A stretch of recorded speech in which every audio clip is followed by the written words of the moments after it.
not just a mission. You are going on a quest, a journey into the depths of Valhalla with no easy way out. Interesting. That was just in case you, the audience, wanted to know.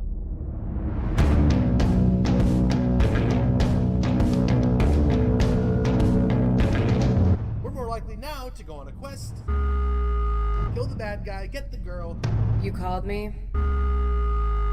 save the world, huzzah, everyone wins today, la-di-da-da. Better to just let me handle the fighting. I wouldn't want any of you common soldiers getting hurt.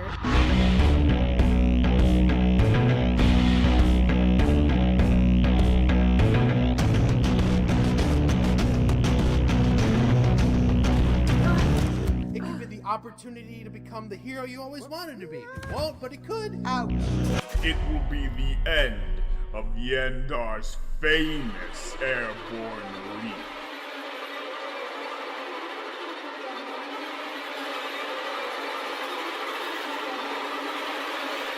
Kill pick! No!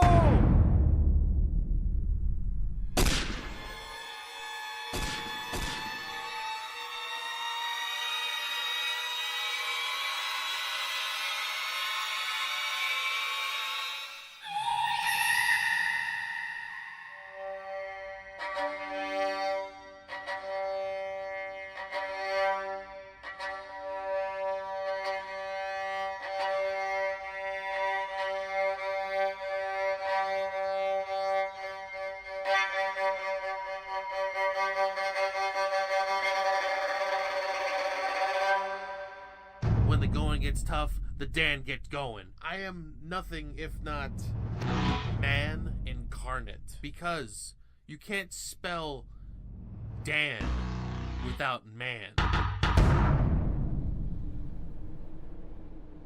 We are still stuck out here in the middle of nowhere.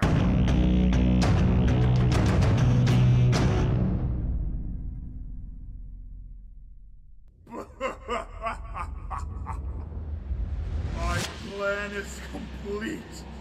This power is all mine. Oh man.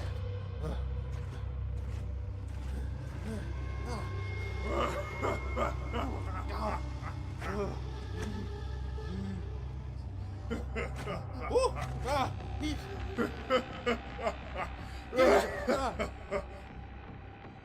Run away, coward! Where are you so I can kill you myself? You lose. Valhalla is mine.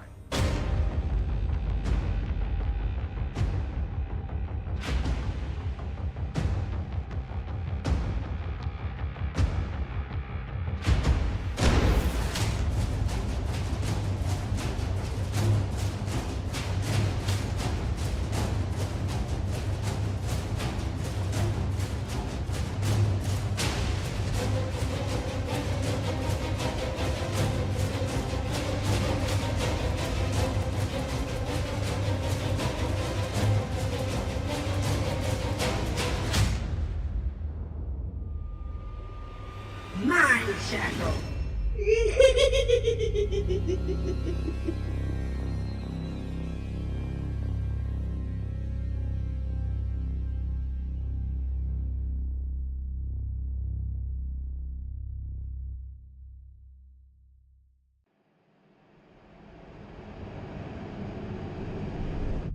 So, Kelda, this is how your quest ends. Everyone that you've been protecting, captured or dead. I can offer you something you want. And what would that be? Power.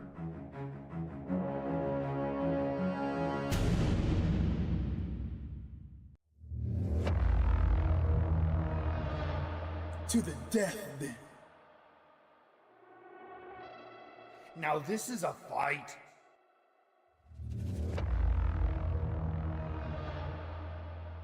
You are the only one who can save Valhalla. We have an agreement then. Yes, Korok. We agree.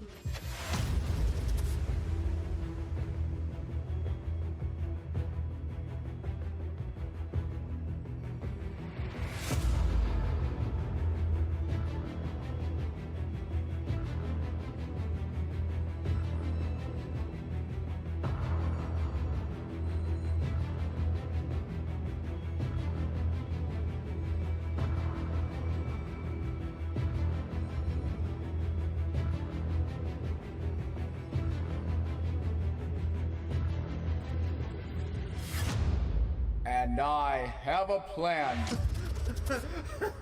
We're all gonna die. What's wrong with this guy?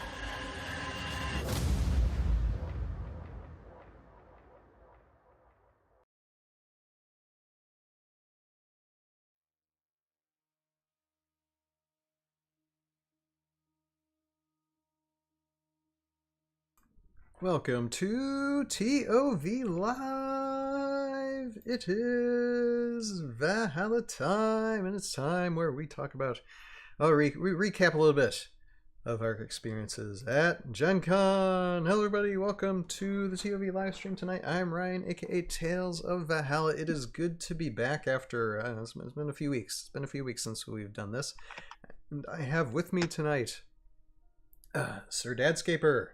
How you doing tonight, Ben? How you doing? I'm great. Hey, everybody. Thank you so much for having me. For sure, yeah. And it's like my throat's catching. I know that like a lot of people came down with things during Gen Con and EscapeCon too, and I probably got something, although it's not serious, but my throat is catching sometimes when I'm talking. So if I end up with a dry throat moment, that that happens more often than I need to, well, that's why. But tonight we are going to be talking a little bit about our experiences at Gen Con 2024. Dadscaper was there, and you were running some of the tournaments. I was there just for that Sunday, and I basically was just exploring, looking around, meeting people, having some fun with that. But when it comes to Gen Con, Dadscaper, do you want to explain first to the audience what Gen Con is about? Because you've had some experience being there. This is my first year going. Yeah. I've been going. This was maybe our fifth time. Our first time was 2013. I go with my older son. Other people who go to Gen Con and play Heroscape there know him, Brad. So Gen Con is billed as the best 4 days in gaming. This year it was, I think, roughly 75,000 unique attendees over the course of the 4 days. So that's 75,000 attendees plus all the people who were there who were not paid attendees. And those people include the people who have GM badges, the people who are dealers, like all those people. So, I mean, there were roughly 100,000 people at this convention this year. And the number's been sort of creeping up every year with a dip, of course, for COVID. So what happens? There is a huge. The Indianapolis Convention Center is enormous. There's still so many people that the convention events spread into neighboring hotels, into the football stadium where the Colts play, and there's a huge dealer hall where you can go meet the dealers, the retailers who you might be interested in meeting. I got to meet people I was very excited to meet just in the dealer hall. And then in the event spaces, like where we play Heroscape, row after row after row of tables set up for people to play games. Yeah, that was a huge like space. It's a huge space. Yeah, it's a huge space. The event space is huge. The dealer space is huge. If you go upstairs, the auditorium in which they play, at least in years past, Pathfinder, is huge. But if you want to play D&D, there's not even enough room for the D&D crowd. They are in a huge room in a neighboring hotel. I mean, it's enormous, and for me, it's an opportunity, sure, to play Heroscape and connect with friends in the gaming community from across the country, but also to do the things that I wouldn't have the opportunity to do other places, like try out different role-playing games that are interesting to me right now, or play around with board games that are interesting to me right now, and otherwise I wouldn't have gotten to play. Mm. And that is if you have time, you know. I think I would recommend 4 days. Yeah, I think I would recommend, if anybody is really intent on going and wants a full experience, is to go the full 4 days. I only went one day, and it was like just very, very small window into that whole experience. There was only 1 year. There was only 1 year we went 4 days. Every year since, we go Wednesday. Because Wednesday, late afternoon, evening, meet up with people. Yeah. Oh, who's Hexala? Yeah, Adam is saying, Rowan and I felt like we missed out on so much only doing one day. They were there that Saturday, I think, for Saturday events. They were cosplaying. Rowan had the Shiori, and Adam had, I believe it was. Oh my God, the Shiori was like the best, the most amazing thing. Thank you so much for that. Yeah, we need more cosplay. You know, we need that stuff happening more. It says, and most of it was taken participating in Heroscape events. We loved it, but that's okay. Yeah, that's okay. You went Saturday. You had an awesome time. Love it. You want next year? You want to go back for more? Do that. Yeah. Or don't. But like, yeah. When I go on Wednesday now. Mm-hmm. Yeah, and if anybody wants to check out Hexala's YouTube channel, they did do a video of their experience at GenCon and ScapeCon as well, where I may or may not be on that ScapeCon video. I cannot confirm or deny it. Yes, I am. But yeah, they're a good YouTube channel where it's a couple, you know, that do Heroscape stuff. So it's they got a very unique thing going. So yeah. So thanks for the comment, guys. Now, what should we get into next? Well, you asked me to describe GenCon, which I did. Yeah, and you did. You did very well. I think what I'm gonna do then, I'm gonna show some. I have a few pictures of that weekend, and I can get, if I can get them here. I'll share the screen so you can see what I'm seeing in real time here. Hold on. Just need to find the right window. There it is. All right. Boom. Okay. So what we're seeing here is that's how filled up the back of my vehicle was, because we drove. I drove with my family out to Indianapolis because my wife has friends and family out that way. So she spent time with them while I was doing things at GenCon that weekend, and half of that's closed. The other half was actually like a lot of Heroscape stuff that because for ScapeCon and such. So, but yeah, we traveled, and then this is just a real quick shot. I know that I'll do like a stream when it comes to my like Source and Adventure Together games related stuff at GenCon. But I'm going to do that on the Tales of the Void YouTube channel sometime in the future.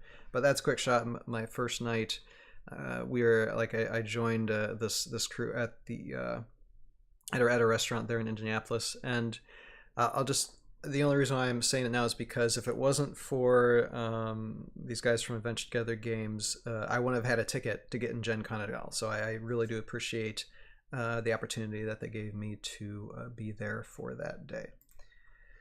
So here I am, and this is I think this is the playtest hall at GenCon. If I can see it, can I zoom in? Yeah, I can zoom in. Cool. And there's some source stuff behind me, as well as that whole hall. And even on a Sunday, like this place, like everything was packed. It just, you couldn't walk around without bumping into people, basically, on that day. So yeah, a lot of people. And then I had to take close-ups of these new Heroscape things that are soon to be coming out. And so we have bugs, you know.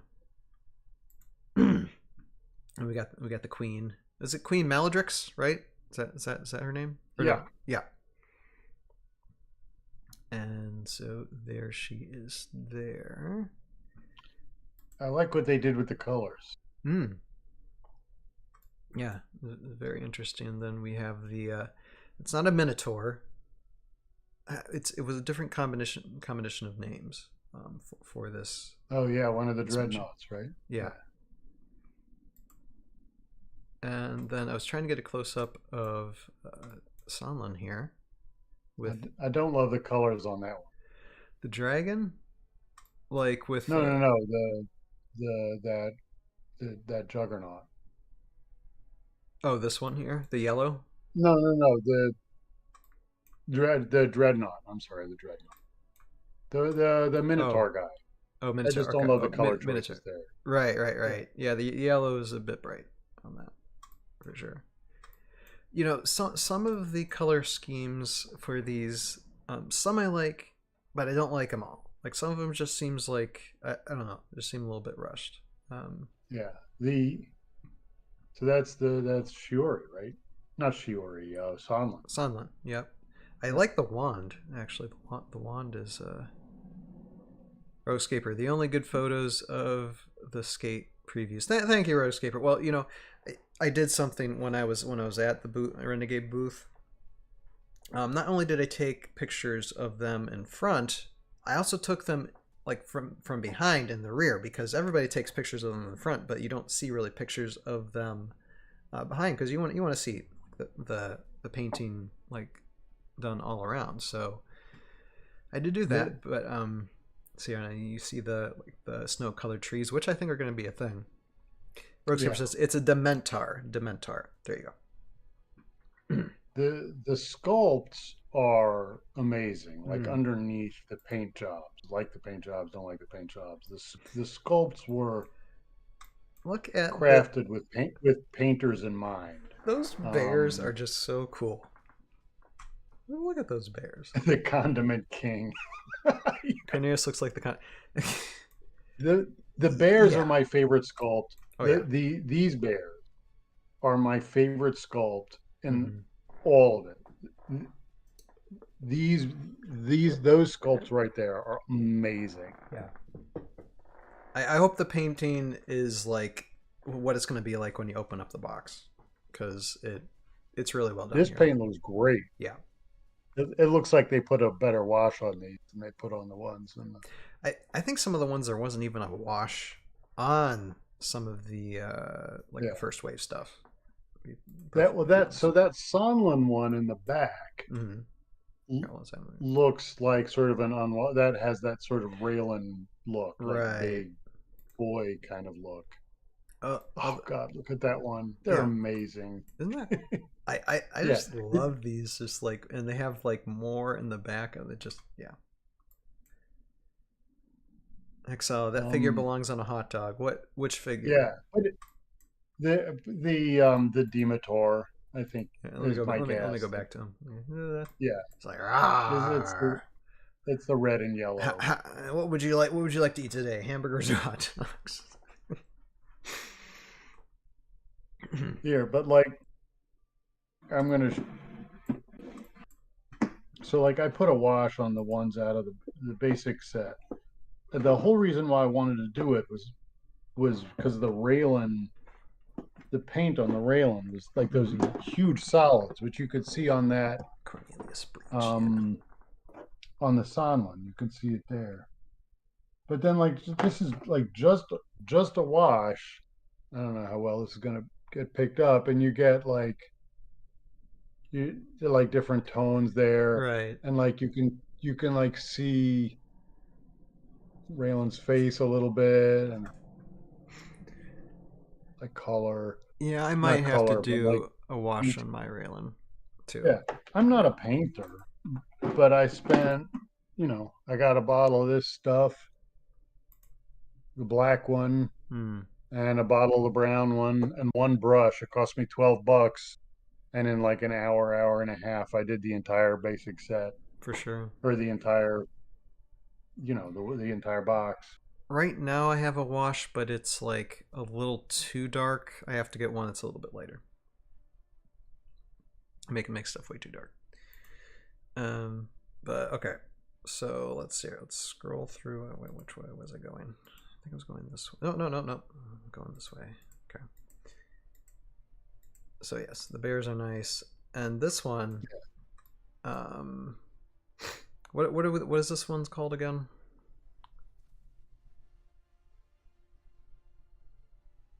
Oh, that's what's his name? That's the one of the Dryan. I'm blanking on his name. They're the Dryan, right? Dryan, the part of the Dryan. Okay. Yeah, that's he's one of the word I was Dryan. looking for. Yeah. Yeah. I mean, I think like He's the master of the beasts. Well, okay, this is one objective thing I have. I think there's like out of this, there's maybe just 3 or 4 primary colors on this thing. I mean, the white on the blade, on the horns, on the beard, and on like the front here, all look kind of the same. So that is kind of basic. Hexal is saying, I'm honestly sorry that we're digressing to talking about food again. Yes, this happens. I'm trying to avoid it as much as I possibly can, but yes, that definitely does happen. But yeah, but it's a good sculpt. I like the sculpt. It's very, and this is double base. Yeah, that's sculpts for painters. I see Roguescaper is a painter, right? Right. Oh yeah. Yeah. Master. Yeah. So I look forward to seeing what the experts do with paint, because the minis support it. The minis support it. And I was just remembering, we're gonna be getting like a triple hex base sometime down the line, right? I think there was talk about that when Avalon Hill was in control of things. The triple hex? I think. Wasn't there? I thought there was a word about that. Correct me if I'm wrong, but under a figure? Yeah. Like a triple peanut thing. Not that I recall, but I do forget things sometimes. Oh, and I claim to remember things and then just forget them. Okay, now I'd probably change the paint into like really reddish fire type thing in the center of the mug of this thing here. Look at that detail. But besides that, yeah, it's like, I know a lot of people want this thing, Yeah, that whole faction is so cool. And then what was I doing here? Okay. I was just taking more of what's already been seen. And okay, yeah, I gotta get those guys. Those mouths. It almost reminds me of like a Looney Tunes cartoon, almost. Slightly. I mean, I don't think they're meant to be comical, but just the big mouths kind of, it just gives me that like almost cartoony vibe with them. But yeah, I can't wait to see what the like when it comes to the little bugs and then the ball of little bugs, how those cards are going to work. Because there's a way like NGC does it, but I'm sure it might be similar, but hopefully it's going to be its own uniqueness. Because I was saying, I don't know how NGC did it. I don't. The people who were the people who were working on it were not. I mean, nobody who was working on this is familiar with how NGC. I don't expect it's the same. Right. So yeah, we'll see. It'll be fun to like play test both eventually, just both sides. Okay, it's like let's just put skirmish those two and see who Comes out. Hexile says, genuinely curious on how lore heavy they're going to be with these sets, since they're calling them story arcs. Yeah, we'll see. They may or may not be getting some lore people in to Renegade sometime. We'll see. I thought you'd probably heard the same things I did. I might know something that I cannot confirm or deny to know about. So Yeah. yes. No.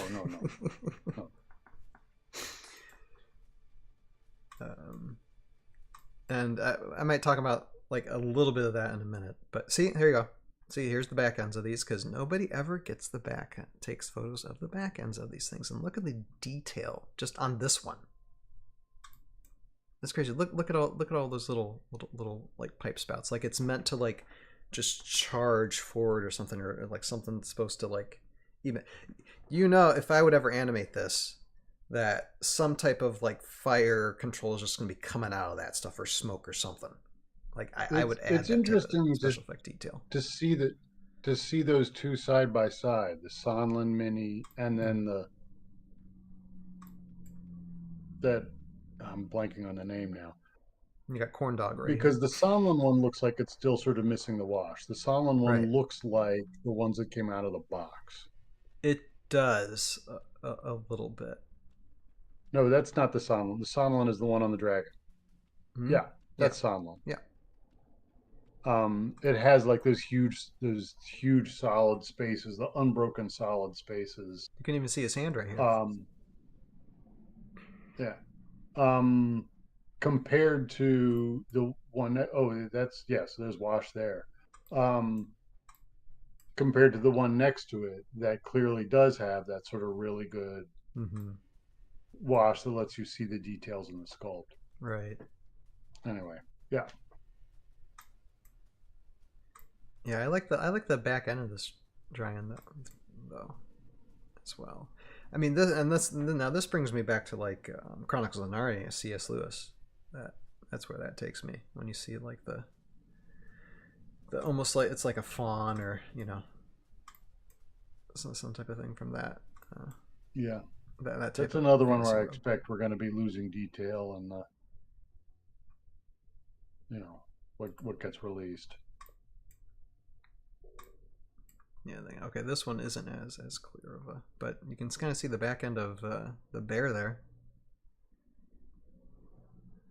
And again, just the backside of this thing, still a lot of detail, a lot of good painting going on there. Oh, and then I had to get the back end. Look at these bugs now. This is generally creepy. That just looks like a ball of cockroaches, and so I mean, forget about the front end. The back end, just like, I can't do the bugs thing like that way. If I saw like a ball of bugs like that in like my floor, I'd just be like, nope. But I love them here. So I like that. Just like the armor plating, or like the bug armor plating, just detail. That was very nice. And you can kind of see them here too. Although I noticed that, like, so you have these here, and you can see the back ends of them here, but you can see the back ends of these, they're a little bit different. They're like kind of like spotted white there. Evil roly-polies, says Roguescaper. Yeah. So it makes me kind of think that like this might be a thing and this might be a separate thing, maybe, because they don't look the same. I mean, they look slightly different.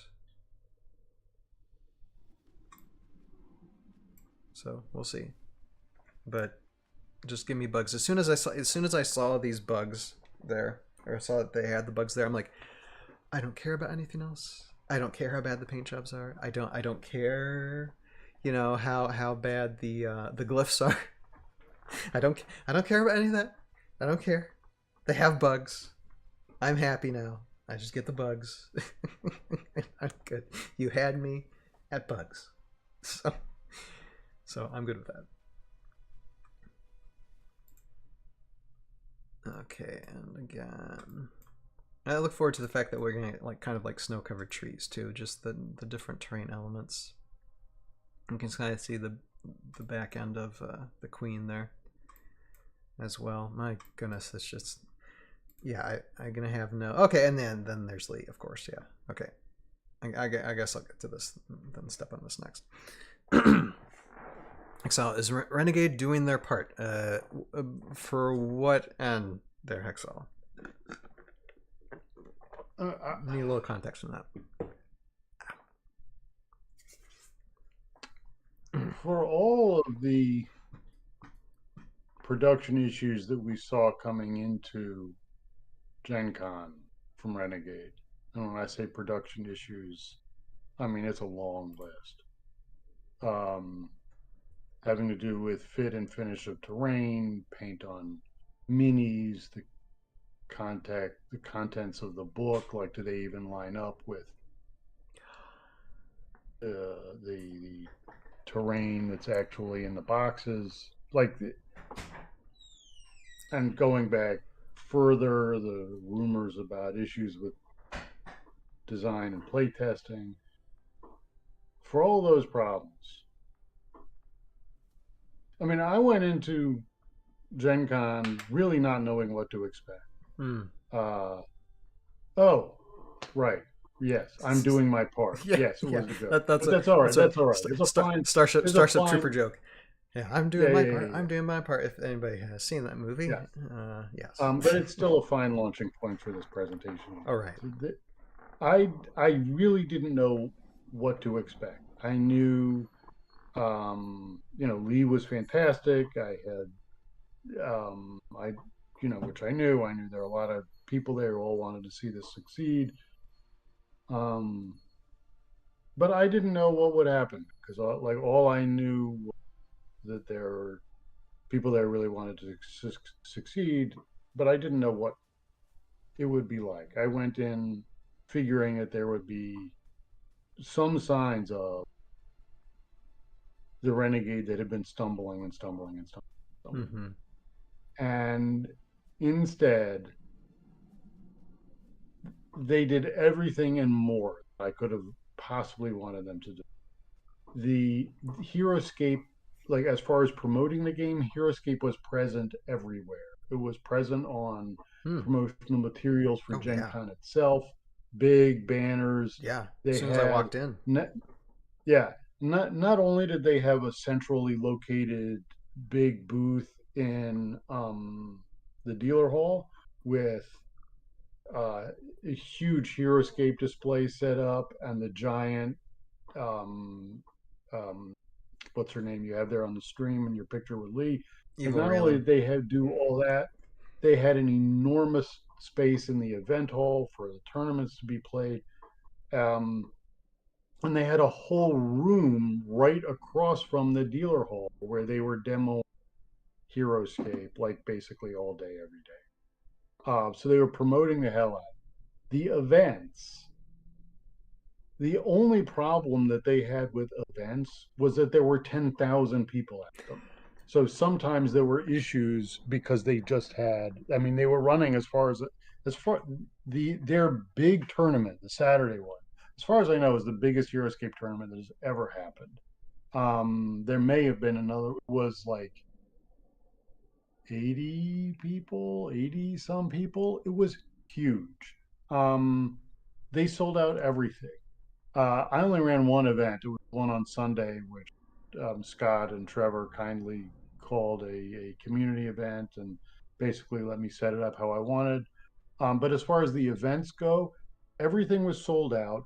Everything was other than problems associated with the size, was competently run by pleasant people who are happy to be there. And even when I'm running an event, they didn't owe me anything. I went in there not knowing whether there'd be prize support from them. Mm-hmm. I'm running an event Sunday at 11 o'clock, very late in GenCon. I had people, Trevor himself and his staff on the event floor, constantly making sure I had everything I needed to run the event. Hey Ben, you need anything? The whole time. And they not only did they give great prize support for the winner in my event, they gave away so many door prizes for an event they weren't even running. Mm-hmm. You were there, you probably saw because you were there for a little while. They were giving stuff away whole time. In fact, Hexala, Shiori, I think, went home with something during that event. Do I remember that correctly? Yeah, they did. I think they ended up with like twice or three times as much Heroscapes as they thought they were gonna get. Yeah. Yeah. So you guys, I mean, yeah, they played in that event. So anyway, it was so the event space was okay. The event space was fantastic for Heroscape. Did Renegade do its part? Um, oh, good.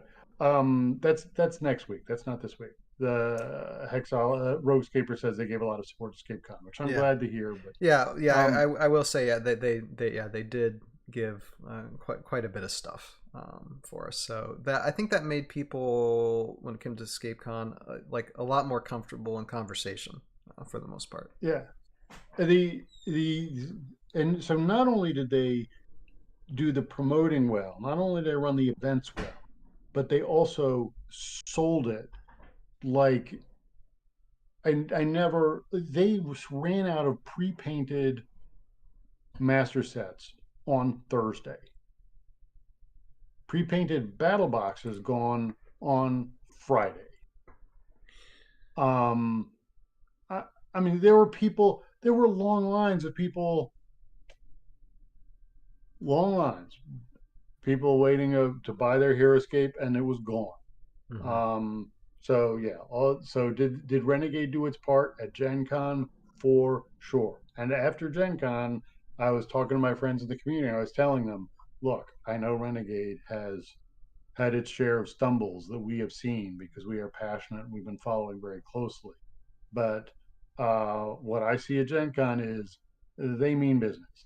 Yeah, and we have to reconsider our expectations of them based on what they did at GenCon.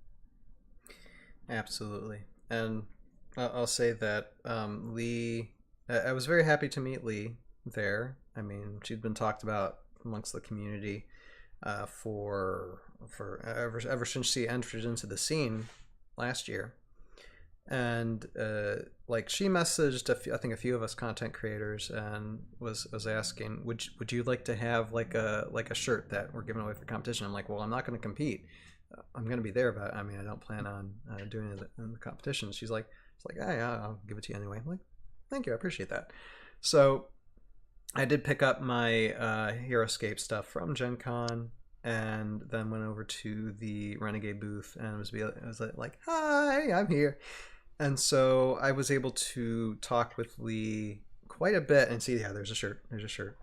Mine's currently, I think mine's in the laundry or it's folded up somewhere or something, but yeah, I got it. And so was able to ask her, well, of course, I invited her, and I will keep on inviting, being like, please come on a ToV podcast with us, and so we can have a conversation with you. And she's very interested in it. One thing I really like is the fact that she is like listening through the Tales of Valhalla like stop motion show that I have, because I mean it's hours of stuff, and she was listening. She's just like, I want to make sure that it's something my son can listen to and watch. And I'm like, well, good news is that I can tell you, I created that show specifically for families in mind, since this was a game built specifically for families. It might have some adult, like a little bit of adult humor in it, but it's not going to be anything that is going to, kids are going to pick up on. It's meant to be as clean family fun as you can get watching this content on YouTube. So I reassured her with that. And what else can I say about our conversation? We talked a little bit about some of the content creators, like Tabletop Bro. Apparently he doesn't like to be called that. He just likes to be called Austin, which I did not know.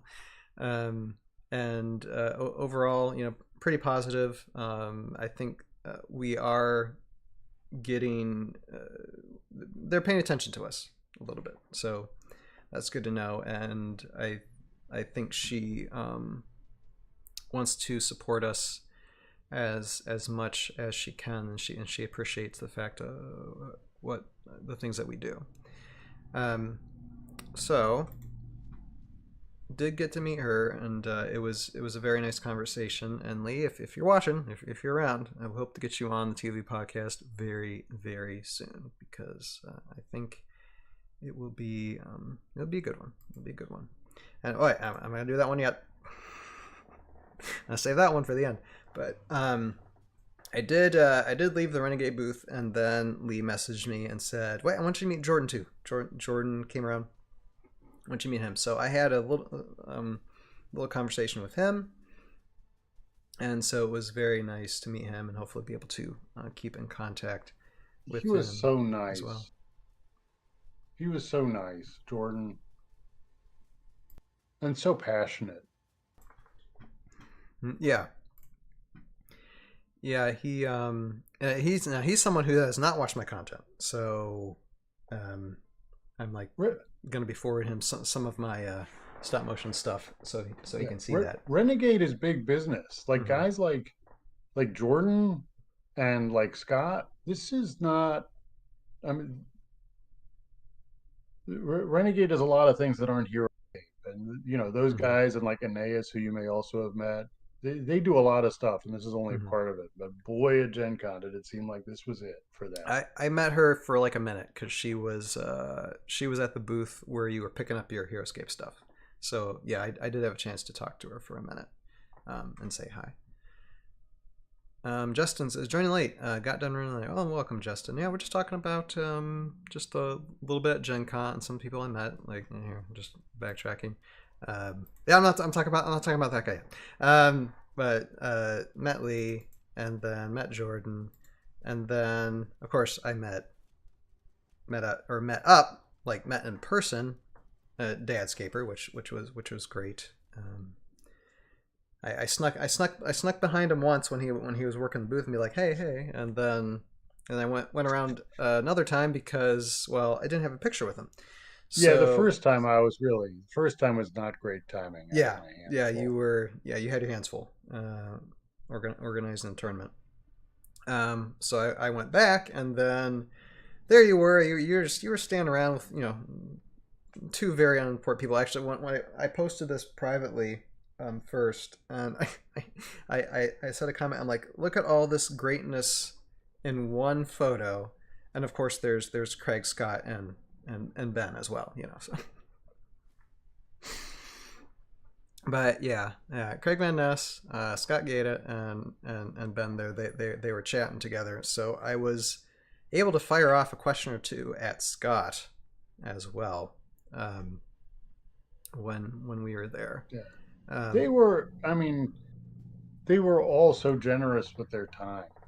Like Scott at GenCon, that's a busy guy, but he was at the event space regularly, just standing there watching, talking to whoever wanted to talk to him. And Craig, it's not even his project anymore. He just came wandering over from the Avalon Hill space. He just like to wander over. Away. That's funny. He just came over and sign things for people and make small talk and just be happy to be there. Justin saying, I need to start saving up next year so I can get that Raylan 4.0. Yeah, apparently there's going to be a Raylan 4.0. Yeah, it's not just Raylan 4.0. I mean, you're going to have bugs, bears, and all kinds of other things in between. So we're just broke. We're broke the rest of our lives. That's just those are the breaks. But yeah, one of the things, though, the one thing I asked Scott is what were his goals for Heroscape, say in the next 5 to 10 years and beyond.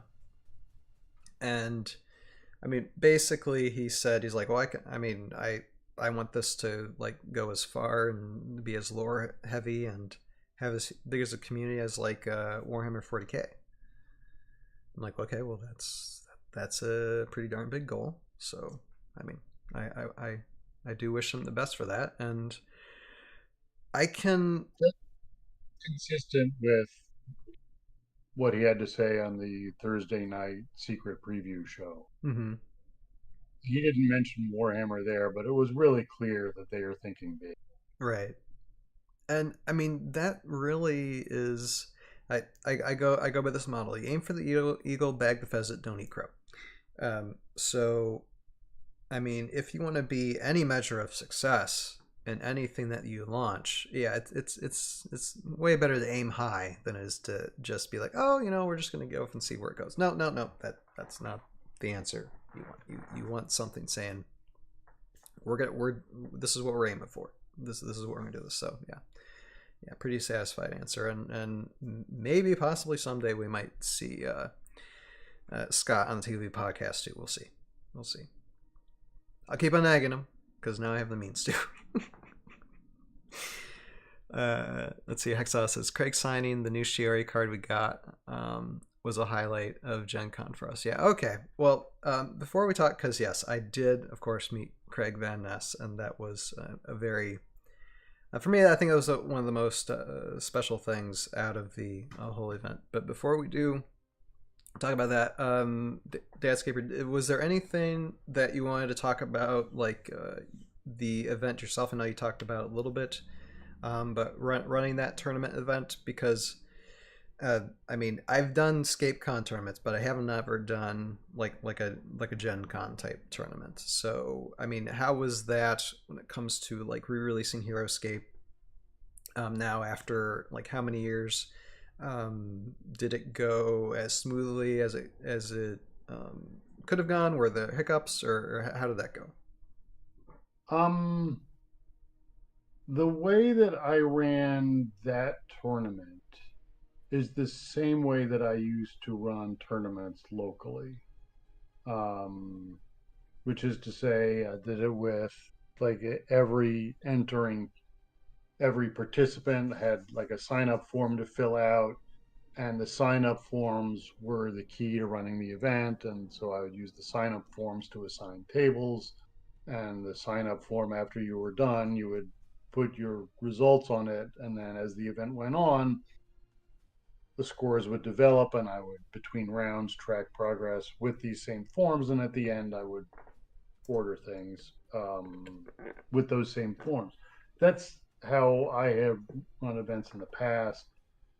Going forward, they're transitioning to this new tournament software, which is coming along, as I understand it, it's coming along really quickly. And they use it to run all the other events. I had no training on it. They didn't insist that I use it, and I didn't.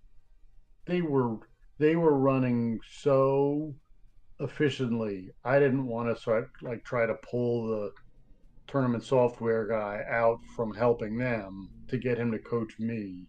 So I left them alone. So I think going forward, what you'll see is they're going to be using this software to run tournaments. I think it worked pretty well. People were nervous going in because it hadn't been rolled out before, but they seemed pretty responsive. The Cardi people had someone on site. So I think that's how tournaments are going to be run going forward, either with that tournament software or the tournament software that they were using at ScapeCon, the .org software.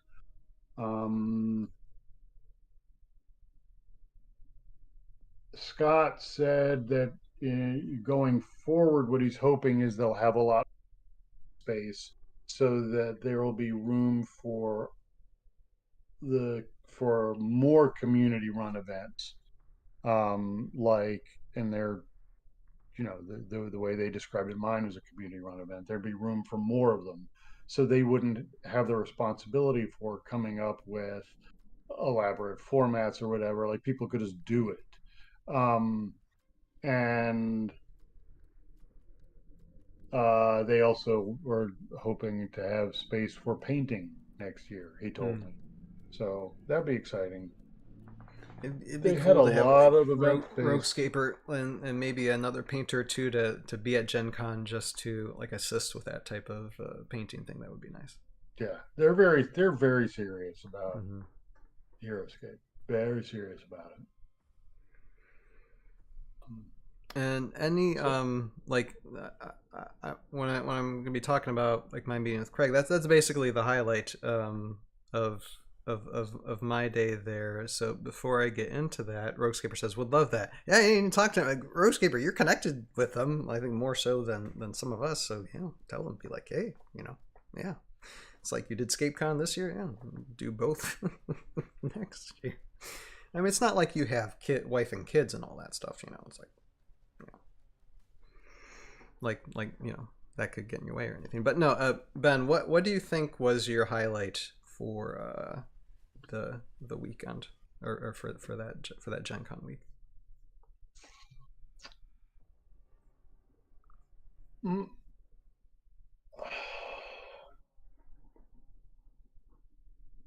So, I mean, the highlight for my Heroscape experience was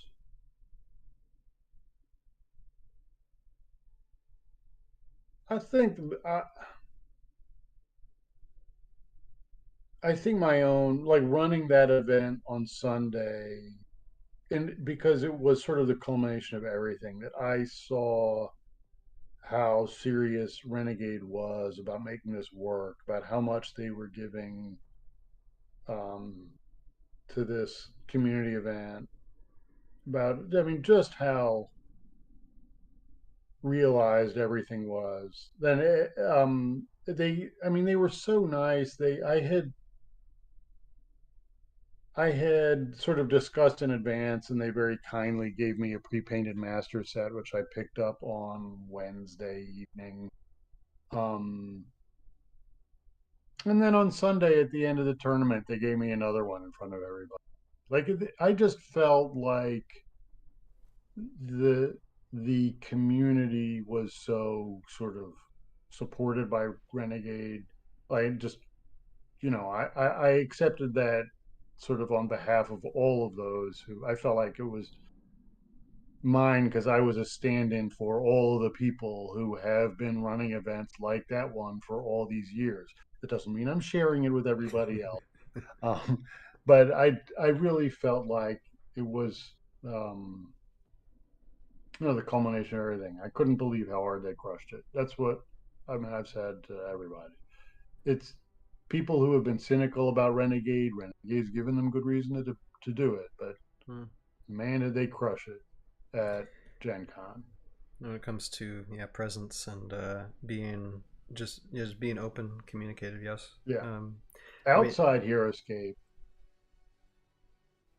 I love seeing all my old friends, but as far as like sort of gaming stuff goes, I got to play a 2-hour session of the new. It's not that new anymore. The Alien RPG, really good. Recommend it. And so we have Lucas in the chat saying they need to release a premium plus version of the waves because figures they have in display are 3 times better than what comes out of the box. Well, yes. I think I would actually say just make sure that the miniatures are painted better. There's just a couple of things that are like kind of off, and we were talking about that a little bit earlier in the stream. That you add a wash or something on it, then it's fine. I think the thing that stands out the most is the fact that Drake Alexander looks like a zombie because the face just looks so that just pale. Looks like a mistake. It's obvious it's not a skin tone. And I don't know a lot about painting and I know that. But I know for those who came on late, I have no experience painting miniatures. I bought a little bottle of black wash, a little bottle of brown wash, and a brush. Cost me a combined $12. In an hour and a half, I did the whole master set worth of stuff in Shiori, and they all look better. Some of them 100 times better, just from the wash. It didn't take long. Yeah. No, and I think this is something that they will improve upon, I hope, with other minis, because you definitely want a lot of value in your box. And I don't think it was as devalued when I opened it when I did my unboxing with Joe later that week. But there was a little bit still. There was still with who is it? The general, is it General Q something? Sorry, no, the Admiral. The Admiral. There you go, Admiral. I mean, there was just like you could kind of tell. It's like, okay, I could like probably put a little paint in there and a little wash in there, and that looked better. That would look better. Some of the paints were really good on them. Just might need a little bit of improvement. So with that being said, there is room for improvement for that. So I hope, you know, Renegade just listens to that and be like, okay, we'll try and course correct this in the future. And so yeah, we'll see when it comes to that. I'm all right. If the paints, other than Drake, if the paints don't get better, I'm okay with that. Hey, you know, like I said, they had me at bugs, so it's like for me, it just nothing matters anymore. I just want the bugs in my hands. I want to see the stat cards. Put a wash on a basic paint job on a quality mini, and it'll look pretty. For sure. All right, so yeah, the word premium again. Here's the thing about the word premium. It is There you go. Yeah, it's a premium set because the minis in it have a basic paint. It's not a premium, like, yeah. The word premium doesn't mean each one is going to be painted at the level where, you know, you would spend $40 to get someone like Roguescaper to paint it. That's not realistic. But it's a premium set because they're all pre-painted with a basic paint job, which for me, way worth it, because I don't want them to be unpainted, and I'm not going to paint them all from scratch. I'll also, like, I talked privately with a couple people in the game design in the game design and manufacturing industry, not from Renegade, who said to me they didn't know how they might have done the painting better than Renegade did. It's just hard. Mm-hmm. It's just hard to figure out how to get like that many minis in the box painted in a way that people can still afford to buy it. Right. Well, and I'll say this though, that, and again, this is something that I'll probably expand on more on the Tales of the Void YouTube channel when it comes to like Source, Time Strike, and eventually other games. But I saw some of their pre-colored miniatures, not pre-painted miniatures, pre-colored minis that they plan to have with their Time Strike game, and the amount of detail from those is just it's earth-shattering. How good of detail those miniatures are, and I'll probably do a live stream on the Tales of Void YouTube channel sometime in the next few weeks about that. And before we sign off, I'll talk a little bit more about that, because there's going to be transition happening in the coming month when it comes to the Tales of Hal YouTube channel and the Tales of the Void YouTube channel, to try and make them be active simultaneously. I mean, you think it's hard to juggle one YouTube channel, try juggling more than that. So I'm making plans for that, but it's definitely a technology that it might be something that maybe they can possibly pursue in the future when it comes to. Well, I know people like things painted too, so we'll see. But I mean, right now it's, I mean, like I said, most of it, what they did was fair enough. You know, I mean. Like I said, the complaints at the moment are fairly minimum. Like I gave like my overall estimate of the of when I unboxed the Master Set Battle Box as well as the Jungle Trees, was that overall it was like somewhere between 75-80% satisfied with that, and that just goes just with some of the hiccups that were in and some. I mean, even though I was talking with Lee a little bit when it came to the manufacturing issues, I mean, they did have hiccups with the manufacturing, you know, of those things. So hopefully that's something that can get cleared up more in the future. Let's see here. Okay, I'm just looking at, Yeah, Justin saying, yeah, my frost claws are more gray than white. Yeah, I mean, yeah, you'll have variances with that. Although I think the frost claws still look pretty good out of the box. I mean, those are big, bulky things too. Very nice. Oh, and I will say this one thing too. When it came to playing, like I played a Evil Raylan Levy Attack with Death Knights as an army in ScapeCon. I think I did like 4 rounds in a tournament with them, won 2 games. So like two games out of 4, one of those. So definitely a doable, fun army with those. And everybody wanted to look at it's like, is that Evil Raylan? And they were just like looking at one and take pictures and such. But anyway, okay. We need to, okay, it's already an hour. I did want to try and keep this in an hour, so I will just wrap up with the highlight of what I was doing, or of what I experienced in Gen Con. That was, of course, Craig Van Ness. And my meeting with him was I was walking by the Avalon Hill booth, and I had walked by it earlier that day, like a couple times, didn't see him there. And then it was when I was returning back to the Renegade booth that I saw him there. He was talking with somebody. I'm like, I don't care if I have to wait 5, 10, 15, 30 minutes, whatever, however long it takes to wait to just shake the man's hand, And so I did. And for me, it was a very satisfying, fulfilling thing because, I mean, I've gone through like 10, 15 years of animating this stuff to basically, to fulfill a dream as much as possible, to be a storyteller, be a filmmaker, be type of person that can tell stories well in the visual means.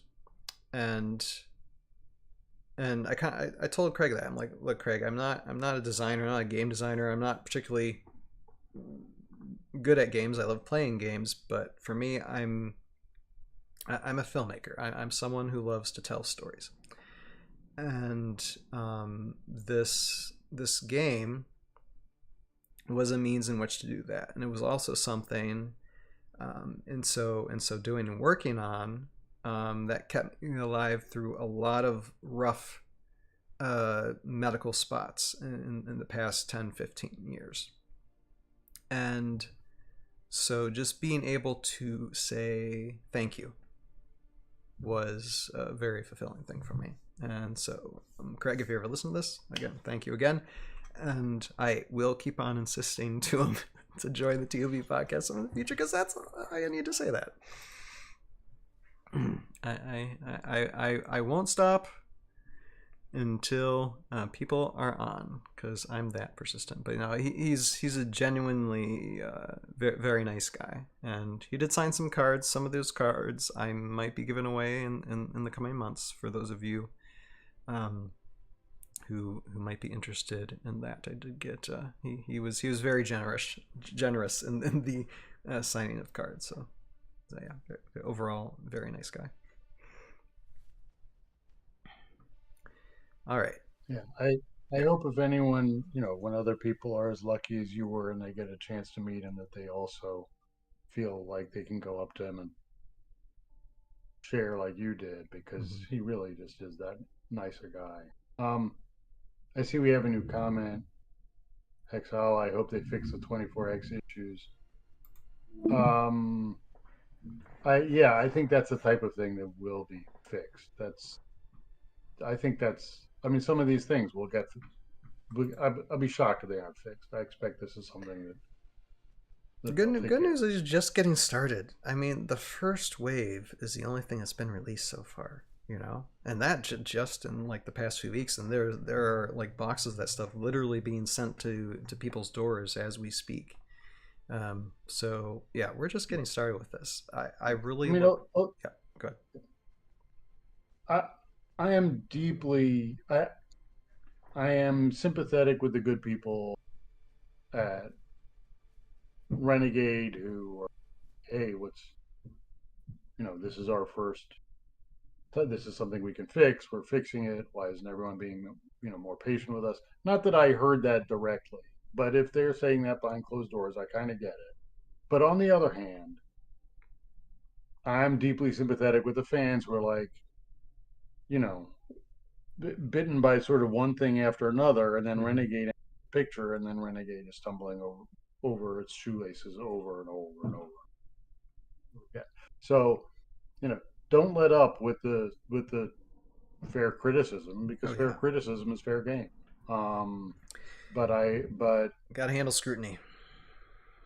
Yeah, but also I expect that they're going to try to be grown-ups about it and take care of the things that grown-ups can take care of, like the messed up 24 hex tile.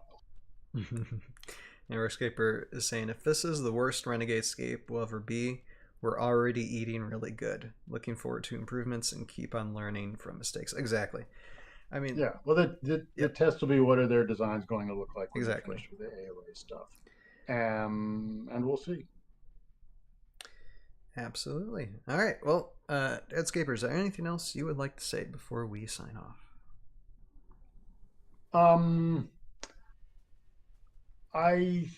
I love what I saw from Renegade at GenCon. Like I said, I think that we're going to have to continue to be patient with them, especially in the coming months, because of the cycle of industry. For the next few months, there are going to be things we're going to keep seeing that were developed at a time when they were still growing and still making mistakes. And hopefully, I think now they're in a better place than they were a few months ago. But the stuff that we're going to be seeing in the coming few months is the stuff that they made a few months ago. So we're going to have to keep being patient and looking for improvement. And I just loved seeing people at Gen Con playing Heroscape again, buying Heroscape again. It was awesome. Great time to be a fan. Great time. Oh yeah. It's hard to believe like 15 years from now that we would be like sitting in like this type of position, like any of us. And yeah, I think it's kind of a great time to be a Heroscape content creator too. I mean, it still might be a niche type market, but I mean, we have like Hexala and others starting to pop up a little bit. And could I say one more thing? Yeah, go ahead. Real quick. When Doc and I were talking a few years ago about sort of the frustration of like, I feel like I am going to be running the C3V for the rest of my life.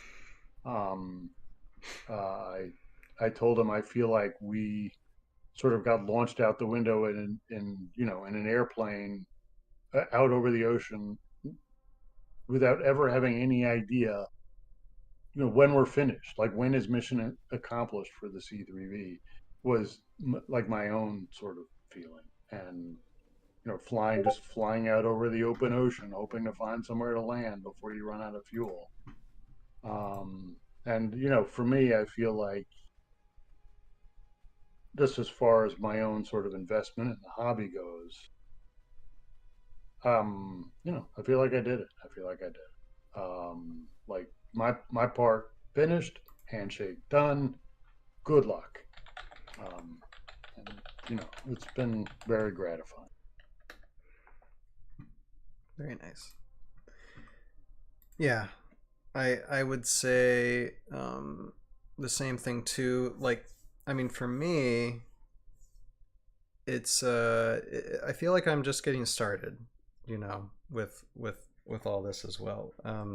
I see the potential of doing a lot more creative storytelling with a lot of these characters, and I don't know how long it's going to take, how much pre-planning it's going to take, but I don't think I'm done yet. I don't think like all the hours of content I have, all 3 seasons of Tales of Hell, I don't think that's the only thing that people are going to see. Might take time, but get ready, because I think there's going to be more coming. There's definitely going to be more coming. And Yeah, I think another thing too, just meeting some of the people from Renegade, that gives me a lot more confidence that there are at least some people being trying to be as relatable as possible, and that's important, definitely. All right, but with that, I think we will wrap up because I think we talked about everything that we talked about. Well, besides being sick, everybody got sick. At the end, everybody ended up getting sick. I like I said, I still have a throat thing happening. People at ScapeCon got a little sick, and I think you were saying, Ben, that quite a bit of people, like, they were gonna have like a dinner for all the people in charge, and they end up canceling it because, yeah, COVID happens sometimes. We need to be more prepared next year, because I don't think that's going to go anywhere anytime soon. Hexal says, we're so happy that Heroscape is back. I've been loving seeing all the people making Heroscape content. Oh yeah, for sure. Definitely when it comes to, yeah, Justin said Heroscape is back. Never thought I'd be able to say that. It's taken a few years, especially since the Avalon Hill release trailer, but yes, we are sitting very comfortably at this present time. So yeah, very, very excited to see what's going to be happening. Not just like, I mean, this initial, what we know is going to be released, what Avalon Hill basically showed us a couple of years ago, but even after all the Age of Annihilation stuff comes out, you know, I seem to remember a time there was a concept with a penguin, or concept of a penguin with a machine gun. I hope they do something with that in the future, because that would still be a fun thing to see. We need it. Gotta have it. Gotta have it. I don't know how that would work with animation, like stop motion animation, but we need a penguin with a machine gun here. All right. So with that being said, oh yeah, okay, a couple housekeeping things. Next Sunday, for ToV Live, we will start recapping ScapeCon. We'll bring on some people who are at ScapeCon and talk a bit about that, because that was a lot of fun. And just so you all know, because I did mention a little bit ago, the little bit of transition that's taking place for me when it comes to Justin says, and the Grut War Mammoth. Exactly. Yes. We need more orcs. We need more gruts. You're absolutely right, Justin.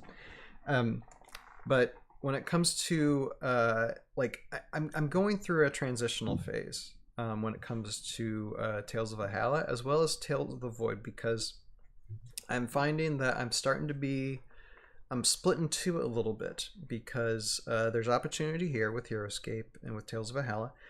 But there's also a springing opportunity with eventually other games, Source, Time Strike, and everything involved with that, and what I'm creating for Tales of the Void, which will be another stop motion animation adventure based off of Time Strike and Source. And so my thinking the past month or so is like, okay, how do I manage this? Considering the fact that so far there's no budgets. I'm in talks of budget, but so far there's no budgets. It's just a me, myself, and I type of production. And how do I just go at this present time with this? And how do I keep consistent 2 channels going for the time being? And what I've done when it comes, or what I'm going to be doing as far as the live stream part is concerned, is that for Tales of Valhalla, I'll keep on streaming on Sunday nights. That will be a consistent thing. And then probably in the next 4 to 5 weeks, I will be streaming on Wednesday nights via the Tales of the Void YouTube channel, and start talking about the things to do with Source and Time Strike and Match Together games. So I will be taking a little bit away for Tales of Valhalla. I'll still be releasing content. I mean, the whatever videos I release, whatever stop motion animations I do, it's still going to be happening on Tales of Valhalla. But when it comes to the live stream parts, I will have to basically diverse myself a little bit on that aspect, because both prospects are very exciting, and I look forward to tackling both. But it will mean that live streams primarily for Tales of Valhalla is going to be Sunday nights within the next like 3 to 5 weeks, just so you all know. So if you like saying, oh, why isn't Ryan streaming on Wednesday nights now on Tales of Valhalla? I am, but it's going to be on Tales of the Void. And if you want to check out that, there is a link in the description below. There should be. Or just type Tales of the Void on the YouTube search bar. I already have like a one live stream video on there playing Source Golf, and that is a lot of fun. I don't know if you've played Source Golf yet, Ben, but that is so fun to play. I mean, imagine just playing golf on hex tile terrain. It's fun. It's a lot of fun. But with that, hold on a second. I'm getting communications from the other side of the void here. Okay, but with that, lots to look forward to, guys, and I'll definitely be probably be doing something this Wednesday still on Tales of Valhalla, I believe. If not, again, be Tales of the Void. There'll be a little bit of time for that transition. But with that, I will see all of you again definitely this Sunday when we start going over EscapeCon. Thank you, Ben, again for joining me tonight to talk about our GenCon adventure. Will you be at GenCon next year? Are you planning to do it next year? I hope so. Mm-hmm. I hope so. Okay. And I think that's I definitely, if I get invited by whoever, there's a couple possibilities. But if I get invited, I'm definitely, and actually not even invited, it's just like people might tell me you're coming. It's an incredible experience. Mm-hmm. I love it. It's a big commitment of time, energy, and money, and it's not for everyone in my family. It's just for the gamers. So decisions every year. But I love it and I recommend it. Here, hold on a second.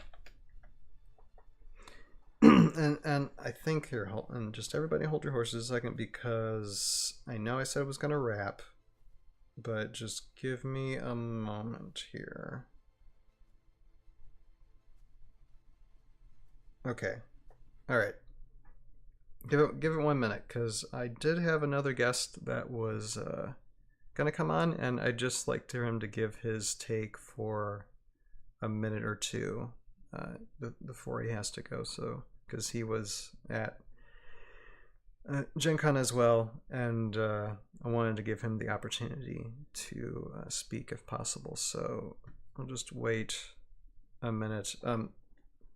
Again, when it comes to the synergies of Raylan, Evil Raylan, Levy Attack, and the Death Knights, I know some people were like, you had like half people poo-pooing, and the other half people like, well, let's see how they do. And I'd say they're like a good, from what I've played with them, I think they're a good mid-tier army.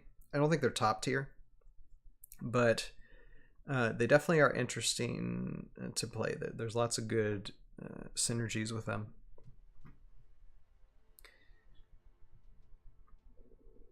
And I believe, what was it? I believe my army was Evil Raylan, Levy Attack, a few squads of Death Knights, and I think Dumatef.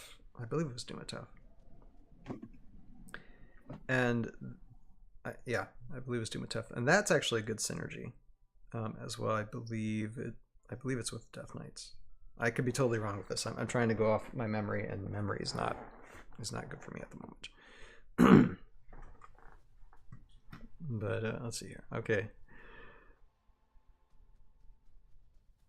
And I hate dead air, but I'm just there. I'm waiting for Nick to come on a second to have him give his take. And I know Joe Crazy is gonna say, Ryan, why didn't you plan this better? Like, well, because it's me.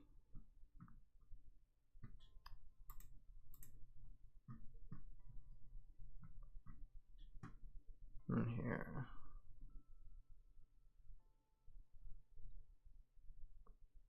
Hold on a second. Okay, I'm getting something else.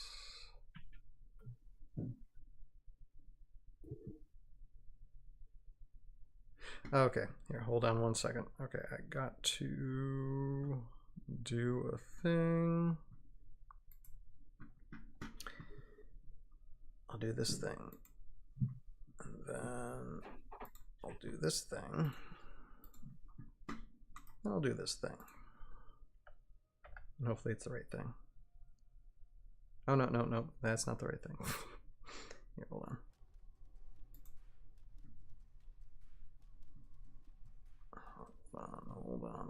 Hold on. Okay.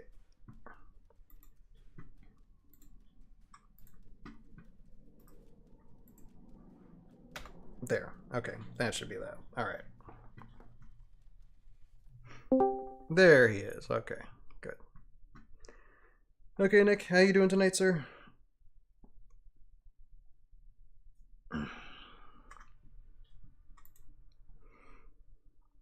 Everybody, we have Nobleman Nick, and there is a link in the description below for his YouTube channel. He also does Heroscape content, and he also filmed some of the Heroscape games at GenCon too, I believe. How you doing tonight, Nick? Hey there. Good, how are you doing? All right, we are just about to wrap up, but I know I wanted you to give your take for a few minutes of what you thought about GenCon, so if you'd like to, go ahead. The floor is yours. All right, yeah. So it was my first time ever going there, so that was really cool already. Gen Con itself was the largest that they've ever had, which I don't know what you've mentioned so far, but that was pretty cool in itself. And they were talking about, Renegade was talking about, that was the most people in the Heroscape tournaments they've ever had, I'm pretty sure, as far as Heroscape goes. So that was really awesome. And yeah, so I went there. I was part of the 4 tournaments that most people were part of on Friday and Saturday. And the one was more of a for fun thing, so we just taught some people that were a little newer to the game. Me and my friend Alex did. And then the other 3 games we ended up doing really well, and my Alex Silly Scaper that is part of the group, he did basically his best every time that, or I guess the first 2 tournaments he did his best. The championship tournament, he got 20th out of 126 people, and I ended up getting 3rd in the championship and did well in the other ones. So that was really cool. So I ended up being able to be in the finalists, and because of that, we got a special prize to pick one of the original units. So it was really cool that they offered a unique prize like that, because there's only one of one for all those figures that people chose. And during it was really cool because they offered a lot of different prizes for everybody too. And which I ended up winning a couple boxes of painted master sets. So I think there was a few people that were doing that carried home 2 or 3 times as much as they were planning on getting from Gen Con. Yeah. I think. Yeah, Hex Hala, each of them got one, and I know some other people got some too. That was really cool. And then, so yeah, the games were awesome. It couldn't have really worked out better. The prizes were awesome that everybody had a chance to win, and there's a lot of people that did win.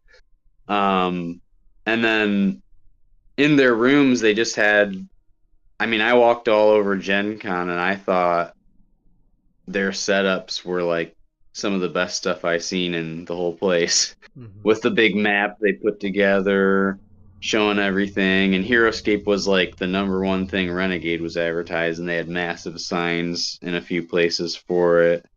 I guess they even advertised it in the stadium next door, so that was really cool. Mm-hmm. So they're really trying to put in a lot of effort in advertising it and getting it out there. And then they had the big life-size figures. There wasn't very many things in Gen Con with big life-size figures showing off like that. Mm-hmm. And I know their plans they were talking about is they hope to have like this year they had 126. Next year they want to have like over 300 people for the Heroscape event. So that's really cool. And also, I'm not going to say anything specific, but we know that Renegade is grabbing people in the community for different things to help out. Things that must originally not be named at the moment. Yeah, originally they just had their workers, and people were all like, oh, they don't have anybody who knows about Heroscape. So people can rest assured that there's a lot of talking going around where that won't be the case now. So yeah, we'll see how it goes with that. And good evening, Derek. Hobbies, interests, and life moments. How are you doing tonight, Derek? All right, yeah, go ahead. I'm trying to think of what else. Oh yeah, we saw the whole maker of the game. He was there signing everybody's Craig Van Ness. He was signing everybody's cards and taking photos and everything. So that was really cool. The Renegade team was out walking around with everybody, so that was cool. And then you pretty much had everybody most people who make videos, like you were there on Sunday. Mm-hmm. Sir Heroscape was there doing matches. Board Hero was there. And I know there were some other ones, but yeah, just about everybody was there, so that was really cool. Even Antoine came from France. Right. Yeah, no, so, he actually shared the same room with him at ScapeCon. So yeah, it was nice. Okay. Very competitive guy. Very competitive guy. Yeah, he was the only guy that beat me in the championship up until the final round. He definitely knows what he's doing. Mm-hmm. For sure. And then there was a lot of other popular people there. In the finalist event, I faced Boromir. I didn't even realize who he was because he didn't use his like game name. Mm-hmm. And then after the fact, I saw, that's who that was. Yeah. So there's all kinds of cool people. Everybody had a lot of fun. Yeah, there's a lot of things you could take home. Even the bag just from buying things there is a pretty cool thing to hang on to. Mm-hmm. Yeah, so you'd say like the overall enthusiasm was pretty good this year. Probably way more than what was expected, probably. Yeah, I was expecting it to be a big fun event because I knew it's like the biggest thing they got going on, but then there ended up being a whole lot more put into it than I thought, I guess. So yeah, everybody's having a really good time with it. And they expect to grow, so that's good. Yeah. All right. Well, thank you so much, Nick, for joining us in the last few minutes of this stream. Roguescaper's saying, I don't know what you're talking about at all when it comes to behind the scenes stuff with Renegade, which we may or not be in discussions with people, who knows. But yeah, okay. But I thank everybody for watching. We will wrap up tonight, and again, next Sunday I'll be talking about doing a recap of ScapeCon because that was tons of fun as well. Tons of fun. But it's gonna be good getting people on talking about that. But I thank you guys for joining me tonight. I thank everybody for watching, and whoever's watching on the replay, thank you so much. See you next time. You have a purpose in your life. Find it, pursue it, live it, and we'll see you later now. Bye. Later. Bye.